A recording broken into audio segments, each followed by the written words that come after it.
Subscribe कीजिए 10th class गणित channel को और बेल आइकन को दबाइए लेटेस्ट वीडियो देखने के लिए। हेलो फ्रेंड्स, चलिए आज हम शुरू करते हैं मॉडल पेपर 3 का पार्ट डी।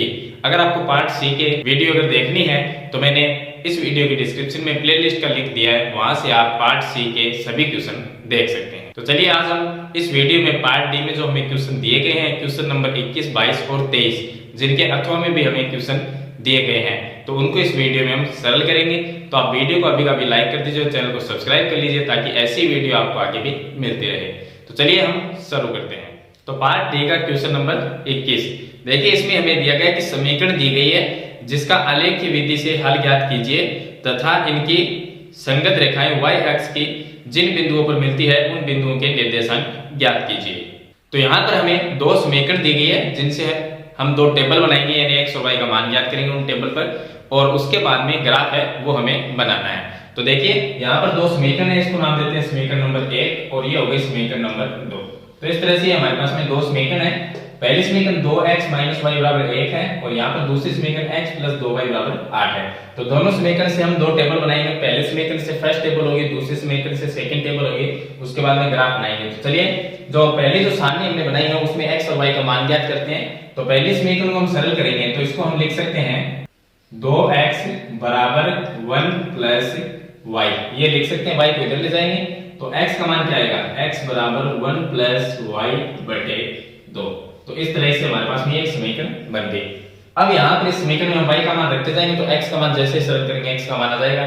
y का मान यहाँ पर हम 0 रख देते हैं। अगर हम 0 रखेंगे तो यहाँ पर आएगा 1/2 हो जाएगा और 1/2 में जब भाग देंगे तो यहाँ पर 0.5 उत्तर आएगा। लेकिन हम इसका आंसर पॉइंट में नहीं लेके आएंगे, बिना पॉइंट के इसको हम सरल करेंगे। तो इसके लिए हम क्या करेंगे, यहाँ पर y का मान 1 रख देते हैं तो 1 + 1 2 होगा और 2 में 2 का भाग चला जाएगा। तो हम रखेंगे कि y बराबर 1। y का मान हमने 1 रखा, यहाँ पर मैं 1 लिख देता हूँ। तो 1 + 1 2 हो गया और 2 में 2 का भाग देंगे तो कितना आया, 1 आया। तो x का मान भी आ गया। चलिए उसके बाद में हम क्या करेंगे, y का मान रखेंगे। तो इस बार हम पहले हमने y का मान 1 रखा था, अब हम y का मान यहाँ पर क्या रखेंगे। तो इसके लिए हम क्या करेंगे, जो पहले 1 रखा था उसमें बटे में जो संख्या है 2 उसको हम प्लस करते जाएंगे। तो 1 में अगर 2 को प्लस करेंगे 3 होगा, तो इस बार हम y का मान क्या रखेंगे, 3 रखेंगे। ये तरीका मैं आपको बता रहा हूँ जिससे कि आपका जो आंसर x का जो मान है वो पॉइंट में नहीं आएगा। तो आप नीचे वाले बट्टे वाली हम संख्या अगर है तो उसको प्लस कर देंगे। यहाँ पर 2 है या 3 है, कोई भी संख्या है तो उसको हम प्लस कर देंगे। तो y का मान 1 रखा था, इस बार जो मान रखेंगे दूसरी बार उसमें ये 2 को प्लस कर देंगे तो 1 + 2 3 हो गए। तो y का मान हम 3 रखेंगे इस बार। तो यहाँ पर अगर 3 रखते हैं तो कितना होगा, देखिए y का मान हम रखेंगे 3। y का मान हम 3 रखेंगे तो 3 + 1 कितना होगा, 4। 4 में 2 का भाग चला गया 2 बार, तो यहाँ पर मैं 2 लिख देता हूँ। चलिए उसके बाद में y का मान एक बार और रख लेंगे। तो 2 ये है और 3 ये है, तो दोनों को प्लस करेंगे तो कितना होगा, 5। तो y का मान 5 रखेंगे इस बार। तो 5 + 1 कितना होगा, 6। 6 में 2 का भाग देंगे कितना आएगा, 3। तो यहाँ पर मैं 3 रख देता हूँ और यहाँ पर 5, क्योंकि y का मान हमने 5 रखा। तो एक टेबल हमने बना ली। इसी तरह से दूसरी बनाएंगे। दूसरी जो समीकरण है उसको मैं सरल कर लेता हूँ। तो इसको हम लिख सकते हैं कि x बराबर 8 माइनस में 2y। यहाँ में बट्टे में कोई संख्या नहीं है तो हमें सोचने की भी जरूरत नहीं है कि y का मान क्या रखें, कोई भी मान रख सकते हैं आप। मान कम छोटा मान है वो आपको रखना चाहिए ताकि आपका ग्राफ जो पेपर है उससे जो x y की जो वैल्यू होती है वो ग्राफ पेपर से बाहर ना जाए। तो इसके लिए हम क्या करेंगे, y का मान छोटा मान यहाँ पर रख देते हैं, मैं 0 ही रख देता हूँ। तो यहाँ पर क्या आएगा, x का मान 8 आएगा। अगर ये 0 रखूंगा तो ये पूरा पद है वो 0 होगा, तो यहाँ पर x का मान क्या आएगा, 8 आएगा। तो x का मान 8 और y का मान हमने 0, तो मैं यहाँ पर लिख देता हूँ y का मान हमने 0 रखा है। इस बार हम y का मान अगर यहाँ पर 1 रखते हैं, y का मान क्या रखेंगे, 1 रखेंगे। अगली बार 2 रख देंगे, 1 रखेंगे तो ये 2 आएगा, 8 - 2 करेंगे 6 आएगा। और इस बार हम y का मान क्या करते हैं, 2 रख देते हैं। तो यहाँ पर मैंने 2 रखा, 2 + 2 कितने, 4। 8 - 4 करेंगे तो कितना है, 4। तो इस तरह से हमने दूसरी टेबल है वो भी बना ली। अब दो हमारे पास में सारणी आ गई, x y के हमने मान ज्ञात कर लिए, तो दोनों से हम एक ग्राफ है वो बना सकते हैं। अब देखिए मैंने यहाँ पर ग्राफ बना लिया है। ग्राफ के अंदर मैंने यहाँ पर y का मान लिया है और ये x का मान हो गया। यहाँ पर नीचे y माइनस में, इधर x जो है वो माइनस में। तो x और y का मान मैंने इसलिए नहीं लिखा क्योंकि जो हमारे पास में दोनों सारणी है, दोनों सारणी में x और y का कोई भी मान माइनस में नहीं है। तो ये माइनस वाला हमें बनाने की भी जरूरत नहीं है इसमें, लेकिन मैंने बना दिया है। चलिए अब हम क्या करेंगे, जो सारणी है उससे इसमें मान रखते हैं। तो पहली सारणी में x का मान 1 है और y का मान 1 है, तो ये हो गया x का मान 1 y का मान 1। तो इसका एक पॉइंट जो लगाएंगे वो यहाँ पर लग जाएगा। दूसरा x का मान 2, y का मान 3 है, तो x का मान 2 यहाँ पर है और y का मान 3 यहाँ पर है, तो इसके सामने एक पॉइंट यहाँ पर लगा देंगे। और उसके बाद में 3 और 5, तो x का मान 3 है और y का मान 5 है, तो मैं यहाँ पर इसका पॉइंट है वो लगा देता हूँ, तो ये यहाँ पर आ जाएगा। तो इस तरह से तीनों जो बिंदु है उनको हम मिला देंगे। तो देखिए तीनों जो बिंदु है उनको मैंने मिला दिया है इस तरह से, तो ये हमारे पास में एक रेखा है वो प्राप्त हो गई। इसी तरह से दूसरी जो सारणी है उससे हम दूसरी रेखा प्राप्त करेंगे। तो x और y का मान हमें दिया गया है, x का मान कितना है 8 है, तो यहाँ पर ये x का मान 8 हो गया, y का मान 0 है, तो इसी पे ये पॉइंट है वो हम लगा देंगे। उसके बाद में x का मान 6 और y का मान 1 है, x का मान 6 यहाँ पर है और y का जो मान है वो 1 इस पॉइंट पे आएगा, तो मैं इसका पॉइंट है वो यहाँ पर लगा देता हूँ। उसके बाद में x का मान 4, y का मान 2, ये हो गया 4 यहाँ पर और y का मान जो 2 है वो यहाँ पर, इसका मैं पॉइंट है वो लगा दे। तो इस तरह से हम तीनों जो बिंदु है उनको मिला देंगे। तो देखिए हमने दूसरे 3 जो बिंदु थे उनको भी मिला दिया। तो इस तरह से हमारे पास में 2 रेखाएं हैं, एक दूसरे को इस बिंदु पे काटती है। तो इस जो बिंदु के निर्देशांक है वो क्या होंगे, तो देखिए इस बिंदु के सामने यहाँ पर तो हमारे पास में ये 2 आ जाएगा और इस साइड में ये 3 है, यानी कि अगर इनको इस बिंदु को मिलाते हैं इस तरह से, तो इस साइड में निर्देशांक 2 है और इस साइड में 3 है। तो इस बिंदु के जो निर्देशांक होंगे x का मान तो 2 और y का मान 3, तो इस बिंदु के निर्देशांक हो जाएंगे जहां पर दोनों रेखा एक दूसरे को काटती है। तो अगर x y का मान लिखना चाहे तो लिख सकते हैं, x का मान तो 2 है और y का मान क्या है 3 है। इसने साथ में प्रश्न में ये दिया है कि उस बिंदु के निर्देशांक ज्ञात करो जहां पर ये y x पे काटती है। तो y पे कहां पर, देखिए यहाँ पर ओनली y पे बताना है और एक यहाँ पर। ये जो बिंदु है थोड़ा सा 4 से नीचे है, लेकिन अगर सही तरीके से हम ग्राफ बनाएंगे तो ये 4 से जो पॉइंट 4 है यहां से गुजरेगा।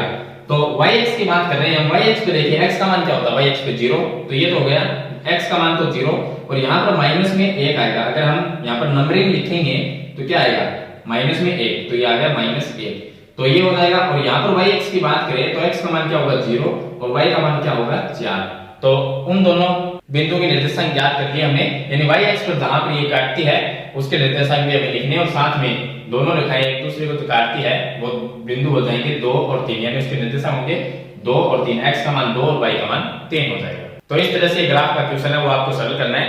इसके बाद में इसके एक अथवा में भी क्वेश्चन दिया, वो भी ग्राफ का ही क्वेश्चन है, सेम टू सेम जिस तरह से हमने ये क्वेश्चन सरल किया है उसी तरह से वो अथवा वाला क्वेश्चन भी हम सरल कर सकते हैं। तो चलिए इसके बाद में हम क्वेश्चन नंबर 22 को सरल करेंगे।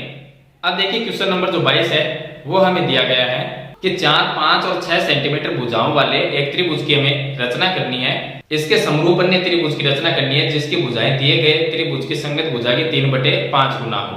तो देखिए हमें दिया गया है कि 4, 5 और 6 सेंटीमीटर इस एक त्रिभुज की हम रचना करेंगे, इसके समरूप एक दूसरे त्रिभुज की रचना करेंगे जिसकी भुजाएं क्या होगी, पहले वाले त्रिभुज की संगत भुजाओं की 3/5 गुना होगी। तो इसके लिए एक क्वेश्चन मैंने आपको पीछे वाले मॉडल पेपर में बताया है, तो यहाँ पर एक बार फिर से हम सरल कर लेते हैं। पहले हम 4, 5 और 6 सेंटीमीटर के एक त्रिभुज की रचना करेंगे। सबसे बड़ी भुजा 6 सेंटीमीटर, तो यहाँ पर हम 6 सेंटीमीटर की एक भुजा खींचेंगे जिसका नाम हम BC लिख देंगे। आपको प्रकार, पेंसिल और स्केल से सभी काम करना है। ऐसा नहीं है कि जैसे मैंने पेन चलाया उसी तरह से आप पेन चला के और यहाँ पर त्रिभुज की रचना कर दो, ऐसा नहीं करना आपको। तो ये हो गई 6 सेंटीमीटर की एक भुजा आपको बना लेनी है। उसके बाद में क्या करना है, 6 सेंटीमीटर की बना ली, उसके बाद में हम 4 सेंटीमीटर या 5 सेंटीमीटर में से एक भुजा है वो ले लेंगे। चलिए 5 ले लेते हैं।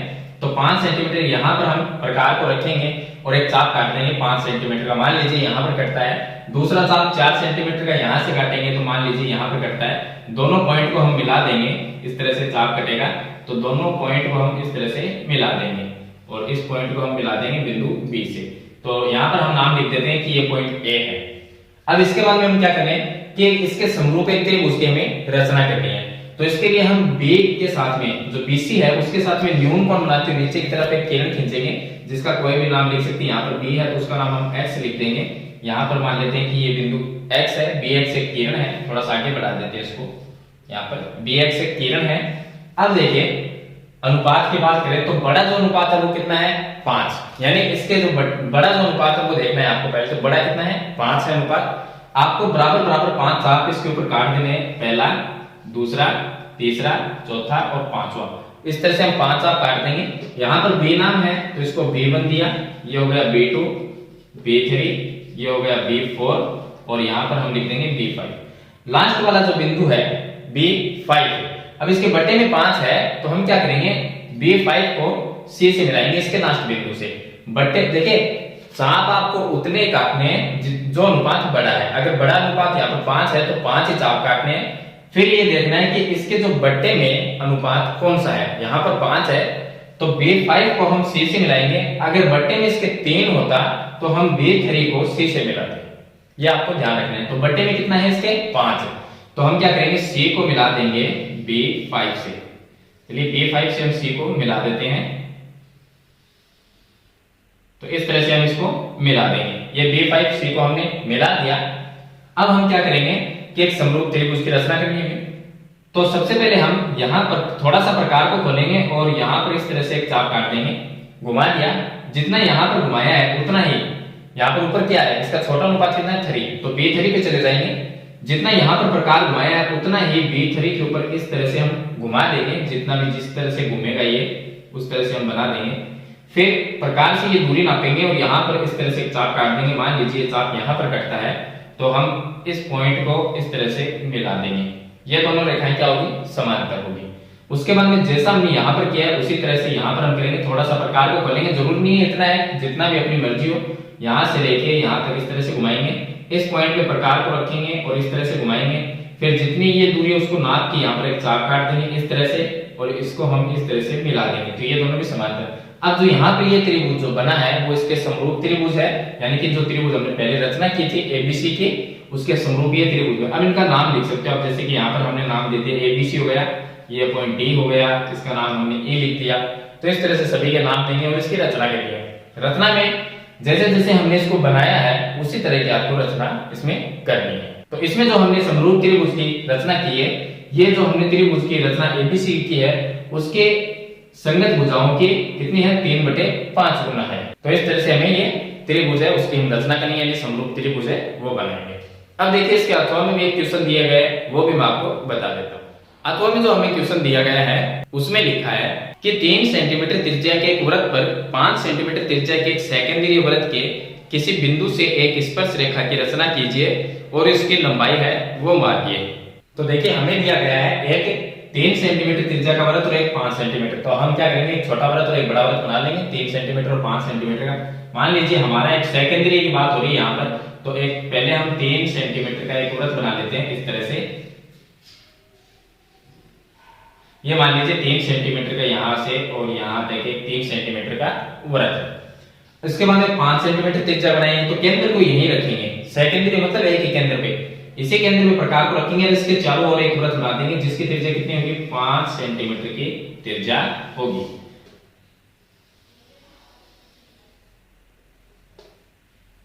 तो इस तरह से हम दूसरा वृत्त है वो बना देंगे। अब जो बड़ा वृत्त है उसकी त्रिज्या कितनी है, 5 सेंटीमीटर की है। तो ये जो वृत्त है बड़ा वृत्त, इसकी त्रिज्या कितनी है, 5 सेंटीमीटर की। तो ये 3 सेंटीमीटर का वृत्त और बाहर वाला 5 सेंटीमीटर त्रिज्या का वृत्त है। अब हम इसने दिया है क्वेश्चन में कि बाहर जो वृत्त बना है 5 सेंटीमीटर त्रिज्या का, इसके ऊपर इसकी जो परिधि है इसके ऊपर एक बिंदु लेना है। हमें कोई भी मान सकते हैं, मान लीजिए बिंदु हमने P मान लिया। P से अंदर वाले वृत्त के ऊपर जो छोटा वृत्त है उसके ऊपर स्पर्श रेखा की रचना करनी है। तो बाहर बिंदु से हम ये जो बिंदु है P, इससे हम स्पर्श रेखा की रचना करेंगे। इसके लिए क्या करेंगे, जो ये त्रिज्या है इसका करेंगे समद्विभाजन। समद्विभाजन कैसे करेंगे, प्रकार को आधे से ज्यादा रखना है, दोनों तरफ चाप काटने। मान लीजिए एक चाप यहाँ पर दूसरा चाप यहाँ पर कटता है, फिर यहाँ पर प्रकार को रखेंगे और चाप काट देंगे, एक चाप यहाँ पर दूसरा यहाँ पर। इन दोनों पॉइंट को कुछ इस तरह से हम मिला देंगे जहां पर हमें बिंदु एक प्राप्त होगा जिसका हम नाम लिखेंगे M। अब हम क्या करेंगे कि M को केंद्र मानेंगे और P MP को त्रिज्या मानेंगे। इतना प्रकार खोलना है M और P जितना। इतना प्रकार खोलने के बाद में यहाँ से इस तरह से आपको एक वृत्त बनाना है। तो वृत्त यहाँ पर प्रकार को रखोगे, इतना प्रकार नापना है आपको। तो इस तरह से आपको एक वृत्त अंदर की ओर बना देना है। जिस तरह से भी बनेगा उस तरह से आपको एक वृत्त बना देना है। मान लीजिए ये वृत्त इस तरह से बनता है, इस तरह से। तो अंदर एक वृत्त बनेगा। अब जो वृत्त बनाएगा वो एक तो यहाँ इस बिंदु पे काटेगा जिसका हम नाम R लिख देते हैं, और एक इस बिंदु पे काटेगा जिसका नाम हम Q लिख देते हैं। तो हमने दो बिंदुओं के नाम दे दिए। अब इन बिंदुओं पे प्रतिच्छेद कर रहा है, तो इन दोनों बिंदुओं को हम क्या करेंगे, P से इस तरह से मिला देंगे और P को हम क्या करेंगे, Q से मिला देंगे। तो ये क्या हो जाएगी, स्पर्श रेखा की रचना। और स्पर्श रेखा जो है उसको नाप के भी लिखना है। तो इस आप स्केल से इसको नाप लीजिए कितनी है इसकी लंबाई स्पर्श रेखा की, तो वो नाप के लिख दीजिए कि जो एक तो होगी ये पी आर, तो पी आर इसकी लंबाई लिखनी है, और यहाँ पर पी क्यू है इसकी लंबाई पी क्यू, इन दोनों की लंबाई नाप के आपको लिखनी है। तो इस तरह से हम रचना करेंगे इनकी। चलिए इसके बाद में दिया गया इसका क्वेश्चन नंबर 23। अब देखिए जो प्रश्न नंबर 23 दिया गया है उसमें हमें माध्यक है वो ज्ञात करना है। तो माध्यक के लिए हमें एक सारणी दी गई है जिसके अंदर एक साइड में पतियों की संख्या है, दूसरी साइड में लंबाई mm में दी गई है। तो यहाँ पर हम क्या करेंगे कि ये जो सारणी दी गई है हमें, इससे हमें ज्ञात करना है माध्यक। माध्यक ज्ञात करने के लिए हमारे पास में एक सतत सारणी है वो होनी चाहिए, लेकिन यहाँ पर जो ये सारणी दी गई वो असतत सारणी है, क्योंकि यहाँ पर देखिए 118 से 126 है और यहाँ पर 127 से 135। देखिए 126 पे ये खत्म हुआ तो वापस शुरू कहां से हुआ 127 से, यानी इन दोनों में एक का डिफरेंस है। यहाँ पर 135 पर खत्म हुआ तो 136 से शुरू हुआ।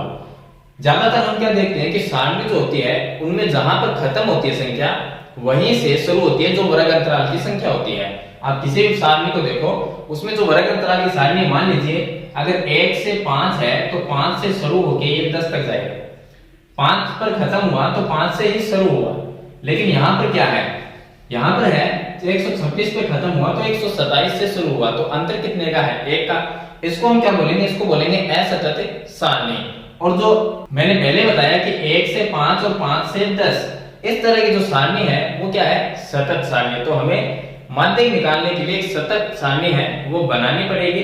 उसके लिए हम क्या करेंगे कि ये जो हमारे पास में संख्या दी गई है, जो लंबाई दी गई है 118 से 126 और यहाँ पर 127 से 135, तो इन दोनों में जो डिफरेंस है वो 1 का डिफरेंस है। तो हम क्या करेंगे, दोनों तरफ से आधा आधा एक साइड से माइनस करेंगे, एक साइड में प्लस करेंगे। जो 1 का हमारे पास में 1 का डिफरेंस है इनके बीच में, तो हम क्या करेंगे इसको इस तरह से लिखेंगे कि एक साइड से तो 0.5 को माइनस करेंगे और एक साइड से 0.5 को प्लस करेंगे, तब हमारा जो डिफरेंस है वो बराबर होगा, इक्वल होगा।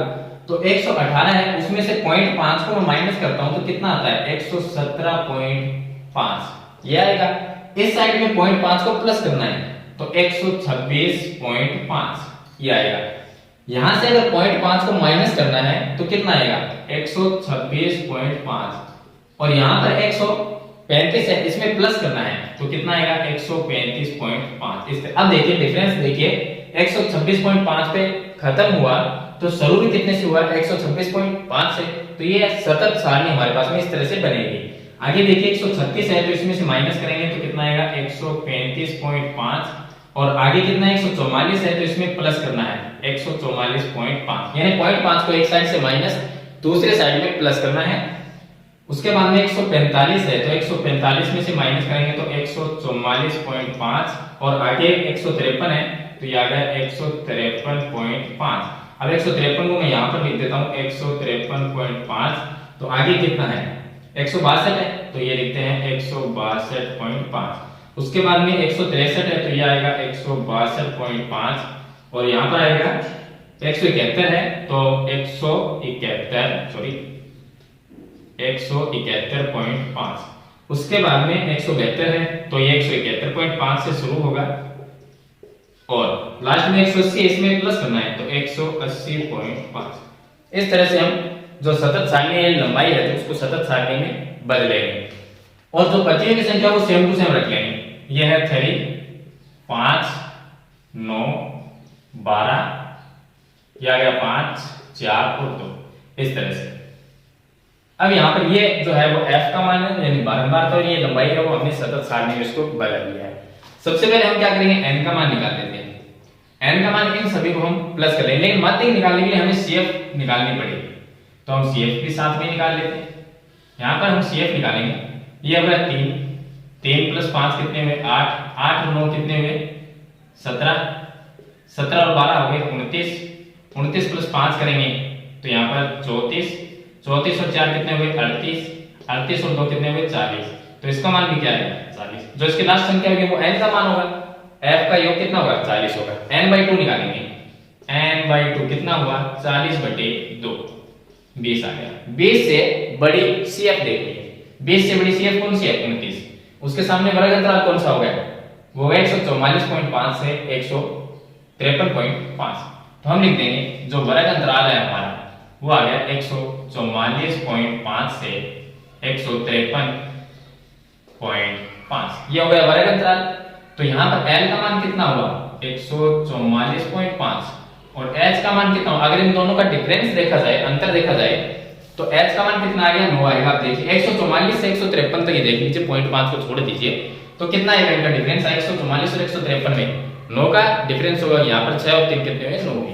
तो H का मान भी आ गया, L का मान, H का मान। अब फॉर्मूला क्या है, फॉर्मूला है माध्यक बराबर हम लिखते हैं L प्लस ब्रैकेट में n/2 माइनस CF बटे F और गुणा में H, ये फॉर्मूला लिखते हैं। गुणा क्या आएगा H आएगा। थोड़ा फास्टली बता देता हूं आपको। यहाँ पर L का मान हमने निकाल लिया, H का मान हमने निकाल लिया, n/2 का मान 20 है, CF का मान कितना है, CF का मान देखेंगे जो हमने वर्ग अंतराल लिया है उसके सामने 12 जो है वो F का मान होगा। तो मैं चलिए यहाँ पर लिख देता हूँ कि F का मान होगा वो 12 होगा और CF का मान कितना होगा, इसके सामने ये 12 है, इसके सामने 29 है, उससे ऊपर वाला CF का जो मान है वो 17 है, तो यहाँ पे कितना होगा 17। सभी मान मैंने आपको बता दिए, इस फॉर्मूले में मान रखो, सरल कर लो, आपका माध्यक है वो निकल जाएगा। तो इस तरह से आप उस क्वेश्चन को सरल करोगे। इसके बाद में जो इसके अथवा में एक क्वेश्चन दिया गया है, उस क्वेश्चन में माध्य है वो हमें ज्ञात करना है। तो माध्य मैंने बताया भी था और माध्यक है वो भी मैंने बता दिया बहुलक। इनका अगर आपको अलग अलग क्वेश्चन देखने हैं, माध्य, माध्यक और बहुलक, इन तीनों के अगर आपको अलग क्वेश्चन देखने हैं तो मैंने पीछे 3 वीडियो अलग अलग बनाई है, जिसमें एक में बहुलक, दूसरे में माध्य और माध्यक, ये मैंने आपको बताया 3 अलग वीडियो बनाई। अगर वो वीडियो आपको देखनी है तो मैं डिस्क्रिप्शन में लिंक दे दूंगा प्लेलिस्ट का, वहां से आप वो वीडियो है देख सकते हैं। तो स्टेप बाय स्टेप मैंने उनमें कंप्लीट प्रोसेस बताया है, एक बार जाइए उस वीडियो को जरूर देखिए। तो ये थे पार्ट डी में क्वेश्चन 21, 22 और 23 जो मैंने आपको बता दिए हैं। वीडियो अच्छी लगी तो लाइक और शेयर जरूर कर देना। इस चैनल पे आप नए हैं तो सब्सक्राइब करना और साथ में बेल आइकन का बटन जरूर प्रेस करना। तो आज की वीडियो में इतना ही, मिलते हैं एक नई वीडियो के साथ, तब तक के लिए थैंक यू।